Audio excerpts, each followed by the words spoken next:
Well, this is a new experiment that I tried. Built two movable racks for stacking and storing firewood. I got this maple, hard maple, on a marketplace purchase last week. Got about a cord and a half of hard maple on the trailer, and now I'm working to unload it from the trailer, but I'm also splitting it a little bit smaller. Previous owner said it was seasoned or dried for 2 years. It's mostly there. I think said there's a couple pieces that are a little over 20%, but for the most part this is all ready to burn. So this is the second rack I built here. The first rack is right here, and I kind of messed up the measurements a little bit. It's a little short, but then I filled the gap in with the rest to get to a full face cord. Roughly, I figured with about 32 inches is needed. I got more than that in there. And that one was actually a little heavier, I felt, when I tried lifting that to try to get it off. I had it sitting on 4 pallets, and now I went down to 3, and I was able to pick this full face cord off for the most part pretty easily. So this is a full face cord stacked and split on this one pallet. I just used 2x6s horizontally and vertically to make a little rack, and it's actually quite sturdy. I'm happy with that. We'll see how it holds up over time, but I think it's going to be pretty good. I really want to minimize, this is going to go to the roadside stand. I want to minimize how many times I'm touching it, so now when I go and load the stand, I just grab the tractor and haul the pallet out there and load it right onto the stand without having to load it, touch it 2 more times, or one more time. So here's the trailer load. This is 2 face cords taken out. Probably have another 2 to 3 in here yet, roughly. So I'm going to work through and build a couple more racks using these 48 by 48 pallets. So 48 wide, 48 deep. Actually I have some that are about 54 long, but that'll work just fine to do face cords on it. But what's nice is 48 wide, so then I just got to go make sure I go 48 inches tall, and I can get 2 rows on here and have enough room, as you see, about 10 to 12 inches in between the rows to have good airflow. And I just, with that stack there, you can see that it took, I mean, pretty much all of the lifting capacity to lift it up. It was fine. It's dry, so it's no issues lifting it. I wouldn't want to try to lift it any higher. So follow along. We're going to build 2 more racks and get them built, and then that'll be it for this video. I don't need to show the splitting and stacking, but I'll just show the process of building. And you saw me already lift it and move it here. This is the basic construction. 2x6s vertically. I got one 2x8 on top here, but this is just left over from our deck project, and I've got some old deck stringers I'm going to rip down to make some 2x6s out of. But it's fairly sturdy. Just got to be careful moving it. Alright, here we go.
Alright, so here's the lumber that we ripped up, or cut the length with the chainsaw. The vertical ones for the stands are, the racks are 53 inches tall, and the width is 51. And I'm going to take these now and take them to the table saw and rip them down to 5.5 inches wide. And then the couple inches that are left over are going to be garbage because there's nails sticking into them.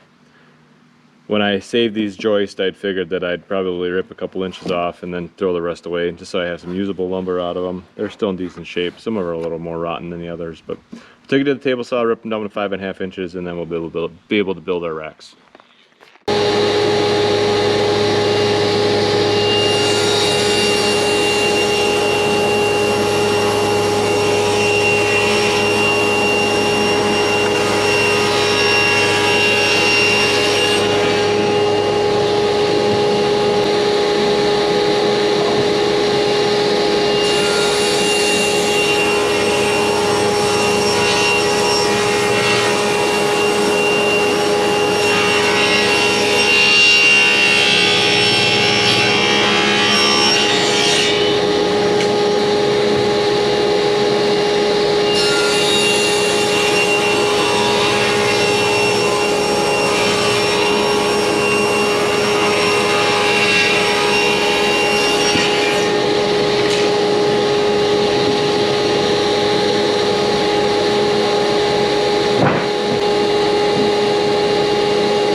Alright, so I'm going to start assembling these racks.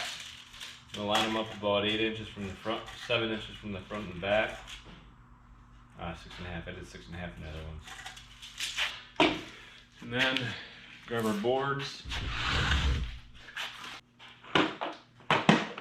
3-inch deck screws.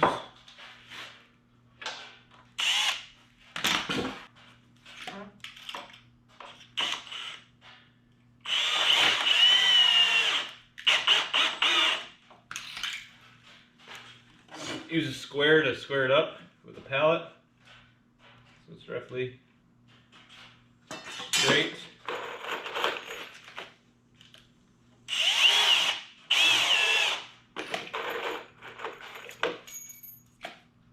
I don't know how well this guy's gonna hold up. Pretty soft.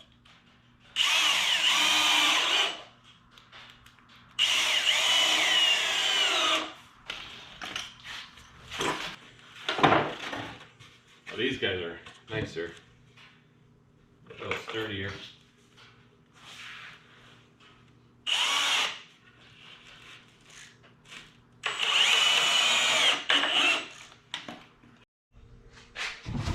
Tops will span across this, like so.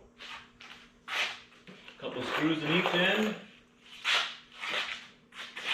And this is only to maintain width. Not really worried about square too much.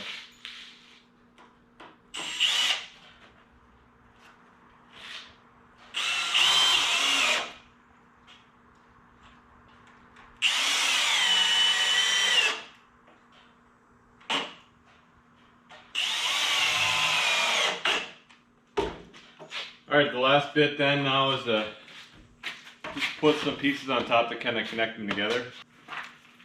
So leftovers from the other racks. Perfect. It doesn't need to be pretty.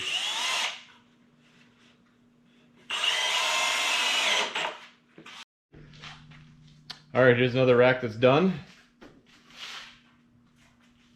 Real simple. Wood'll stack just fine in there, I hope. Another pallet out there to bring in here. I'll build the last one and then get them out by the wood piles. Or out by the trailer, get them stacked.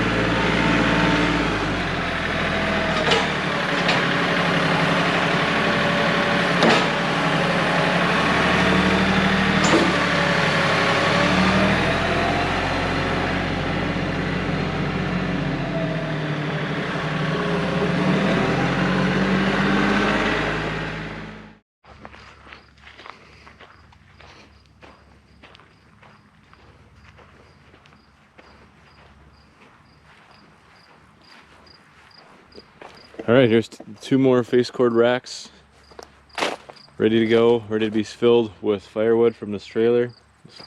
Hard maple. I'll get it split up and stacked sometime this week. We gotta get this trailer empty because you never know when you need it.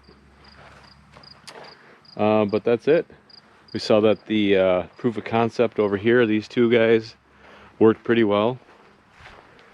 I built them just to kind of test the waters and see how they worked, and I thought they worked just what they needed to do. Sturdy once they're filled, and holds full face cord, and tractor can lift it. It'll be interesting to see if I ever try to stack red oak on here that's wet. I'd imagine that's going to be a rough lift, but once I get one of these empty, we'll test it. So that's it for this video. Hope you like the build and give you an idea of what to do with leftover pallets or lumber or whatever. Looking for a mobile way to stack firewood. I wanted a mobile way to stack firewood. Don't have access to IBC Totes for relatively cheap, so I have these leftover materials laying around, free pallets. Biggest expense is my time and the screws to hold everything together. So hope you like this video, and if you liked it, give it a thumbs up. Leave a comment below, tell me what you think, and until next time, have a good one. Thank you. Bye bye.